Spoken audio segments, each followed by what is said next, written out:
Killers of the Flower Moon, the Osage Murders and the Birth of the FBI, by David Grann. Doubleday, 352 pages, $28.95. Doubleday. For more than a decade, members of the Osage Nation in Oklahoma were quietly, systematically slaughtered for their royal money. In Killers of the Flower Moon, journalist David Grann describes how Congress made the Osage dependent on whites who could gain from their deaths and how leading Oklahomans conspired to perpetrate and cover up mass murder. He shows how a federal agent struck a blow against the killers, but he also reveals that the murders took place over a longer period of time, and claimed far more victims than the government investigation suggested. It is, as Grann told one interviewer, a story of how a system rooted in racism, done under the pretense of enlightenment, produced a criminal enterprise that had been sanctioned by the U.S. government. As Grann's narrative begins, the Osage people, who twice had been forced to relocate, once from their traditional land in present-day Missouri, Arkansas, and Oklahoma, and once from the Kansas Territory the U.S. government had promised would be their permanent home, were reaping their reward for settling in a portion of north-central Oklahoma that no one else wanted. They had secured the rights not just to the soil but to the minerals beneath it.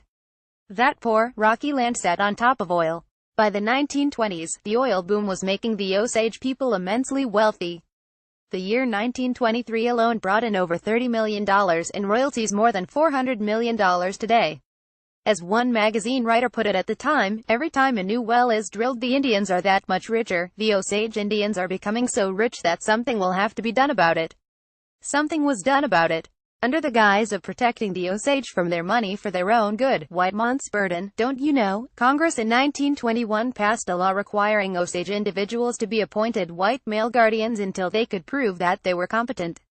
In practice, the greater the percentage of Osage blood one had, the more difficult it was to prove competence. And the whites who controlled the purse strings had a strong incentive to collude to rob and defraud their dependents. They also had an incentive to murder. An Osage individual's head right claim to oil revenues passed on to his or her legal heir, regardless of blood quantum or tribal affiliation. The first section of Grann's book is aptly titled The Marked Woman. Molly Burkhart was literally the last woman standing in her Osage family after her mother was poisoned, one sister was shot, and another sister was killed in an explosion. With each death, the head rights and the wealth they represented accumulated. Molly herself would be attacked. White doctors in on the conspiracy professed to give the diabetic woman insulin while actually injecting her with poison, but ultimately was saved. The experience she had of mysterious death after mysterious death in her family, and her justified sense that she herself was being hunted, offer a taste of the terror endured by the Osage. Grann quotes the historian Lewis F. Burns. I don't know of a single Osage family which didn't lose at least one family member because of the head rights. Molly's story also underscores the insidiously personal long-term betrayal represented by the killings. She would eventually learn that the white man she believed to be her loving husband and the caring father of her children was, in fact, acting on a scheme concocted by his powerful cattleman uncle, William King of the Osage Hills, to infiltrate her family, murder its members, and inherit the royal revenues. The murderers didn't limit themselves to killing the Osage. Knowing they could entrust local law enforcement, some tribal members asked a white friend, oilman Barney McBride, to go to Washington, D.C., on their behalf and request a federal investigation into the deaths. He agreed. The day after he arrived in the nation's capital, his naked body was found with over 20 stab wounds. When Pawhuska attorney W. W. Vaughn tried to move a private investigation forward, he was stripped and thrown from a train. The message was clear: the reach of the Oklahoma conspirators was long. By this point the national press was paying attention. 24 known murders and likely many more demanded justice, and newspapers spread the word about an evidently well-organized band, diabolic in its ruthlessness, to destroy with bullet, poison, and bomb the heirs to the oil-rich lands of the Osage. Whoever could crack the case would be celebrated as a hero. Enter J. Edgar Hoover. To be clear, Hoover is not the hero of this story. Inheriting a 16-year-old Bureau of Investigation, the Federal was not added to its name until later, known mostly for its corruption. The 29-year-old Hoover had never been a detective. He was a career bureaucrat, in Grann's words, a desk-bound functionary obsessed with organization and social control. But after a bungling first run at the Osage case, Hoover turned the investigation over to a team staffed by the very kind of agents he wanted to purge from the organization for not being south-wearing, college-educated, dutiful filers of efficiency rating sheets. The team was led by former Texas Ranger Tom White, who successfully identified conspiracy mastermind William Hale and some of his comrades.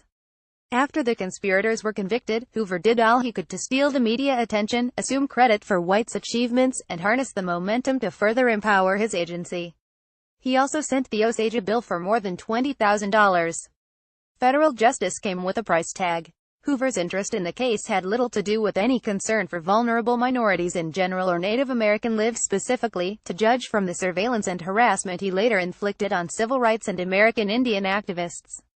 Grann links his bigotry and desire for personal control to his progressive-era roots. An ugliness often lurked beneath the reformist zeal of progressivism, he notes. Many progressives, who tended to be middle-class white Protestants, held deep prejudices against immigrants and blacks and were so convinced of their own virtuous authority that they disdained democratic procedures. This part of progressivism mirrored Hoover's darkest impulses. Grann's chronicle of White's investigation and the subsequent trials reads like the most thrilling fiction, complete with what appears to be a satisfying resolution. But then we reach the final section of the book, which covers Grann's more contemporary research, and everything we think we've learned changes. The FBI inquiry, it turns out, showed just part of the story of the mass murders in Osage County. The traditional narrative defines the reign of terror as the crime spree of Hale's Circle, beginning in 1921 and ending with Hale's arrest in 1926. But with primary sources, secondary written accounts, and contemporary interviews, Grann demonstrates that the assault began at least as early as 1918 and stretched to 1931, if not later.